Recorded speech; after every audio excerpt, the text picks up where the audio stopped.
Now I'm going to show you how to create a new catalog record. So we're not going to go to catalogs to do that. That's because all of the catalogs need to be paired with an accession or a loan record. So remember, an accession and a loan record are records of the transaction itself. When did the gift or the loan come into Hammock's possession?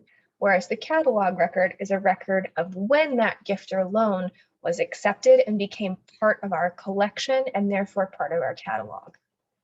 So in order to create a catalog record, we need to first have an accession or a loan record for an item. So what we're going to do is go to accessions. Now, this would be the same process whether you were adding a catalog record for a gift or for a loan. I'm just going to walk us through using a gift. But again, if you wanted to add a catalog record for a loan, you would just click incoming loans and then follow the same steps. Okay, so we'll go down to the first one. Here is the accession record for item G2000-0003.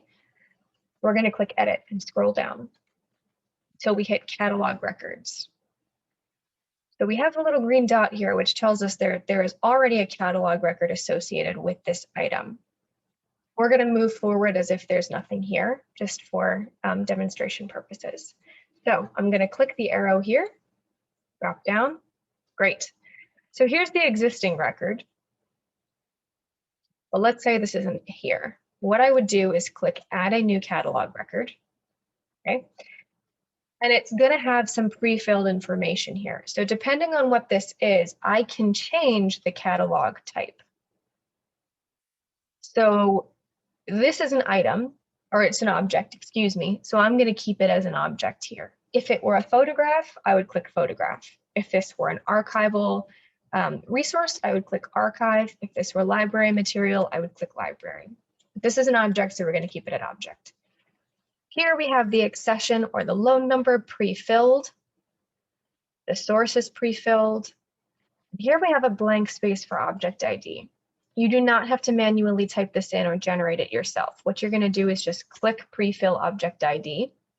Now, the reason this is giving me a red rim here is because we already have a catalog record for this item. We're just going to ignore that. Typically, if you're creating a new catalog record, that won't happen. See, it's telling me object ID must be a unique value. We're just going to ignore that for now. Okay, and then we move down to the object name. So I have a whole other video here where I'm going to walk you through how to use the lexicon. So for now, I'm just going to, if this part is foreign to you, go watch that video first. But for now, I'm just going to do this as if you've already watched that one. So we're going to click book. Great. Now we need to generate a title for this. I believe this is Learned Protocols of the Elders of Zion. And it is a book, so I'm going to put it in quotes here. Great. And then down here, you would just type in your description. So what is this? How, if a person who had never laid eyes on this thing before needed to specifically know what this book is, how would you describe it to them? So you'd type that out, and then you would click Add New Record, and it would take you to the catalog record page, where you would then fill out the rest of the information that is detailed on the checklist. I'm going to click cancel because we don't need to actually create this. And then if you had clicked add new record, it would take you back to the screen first. You'd click save. And then to add all the necessary information, you would click the object ID of the catalog record you just created. And that would bring you to the page. You can begin filling out the rest of it.